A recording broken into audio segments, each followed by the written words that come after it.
passion pour la photographie qui m'a accompagné dans toute ma vie, qu'elle soit personnelle ou professionnelle. J'ai toujours photographié les gens que je rencontrais. Et j'ai découvert, sans qu'il y ait eu une véritable démarche de ma part, le fait que la photographie restituée alimentait un lien qui s'approfondissait avec le temps, avec les gens rencontrés. Et cette pratique de la photographie, j'ai continué de la vivre sur l'île de Ré, sans avoir jamais le sentiment que j'étais en train de construire quelque chose.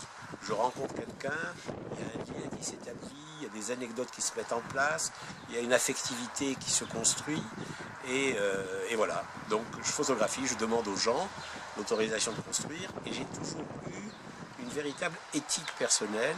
Chaque fois que je photographie quelqu'un, c'est-à-dire que je prends quelque chose à ce quelqu'un, je me fais une obligation de lui restituer. Donc tous les gens que j'ai photographiés, comme il ne s'agissait pas de numérique mais d'argentique, rentraient chez moi, enfermés dans mon labo, je tirais ces photographies et à un moment ou à un autre, soit je remettais en main propre, soit j'envoyais par la poste les photos en question. Ce qui veut dire que toutes les personnes photographiées ont reçu à un moment ou à un autre les photographies.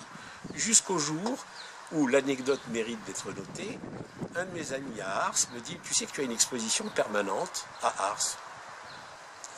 Je suis un petit peu surpris, je n'avais jamais eu une exposition à Ars. Il me dit « Oui, au cimetière d'Ars, il y a un certain nombre de tombes qui portent ce que tu as fait au fil des années. » Donc je me suis rendu au cimetière d'Ars et j'ai retrouvé des amis que j'avais côtoyés, des gens rencontrés pendant mes différents séjours dans le village, et effectivement les tombes étaient illustrées de photographies que j'avais faites. D'où l'idée de monter une exposition. J'ai simplement fouillé dans mes tiroirs, fouillé dans mes classeurs de négatifs, et je me suis rendu compte qu'il y avait de quoi faire largement une photographie. Il n'a jamais été question, et pourtant j'ai photographié beaucoup de gens de passage, de résidences secondaires, etc. Il n'a jamais été question de faire une exposition des gens côtoyés. Je voulais que ce soit véritablement les gens du village avec qui j'avais établi une relation affective importante.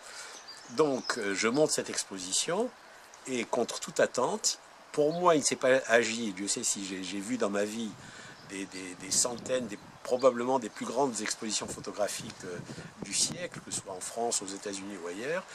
L'exposition de photos a été autre chose qu'une exposition de photographie, dans la mesure où le village entier s'est approprié cette exposition.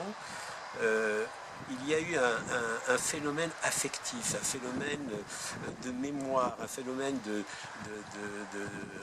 reconsidération finalement de tout un vécu pendant 30 ans qui a été considérable. La qualité des relations que j'avais établies avec chacun s'est renouvelée à l'occasion de l'exposition elle-même.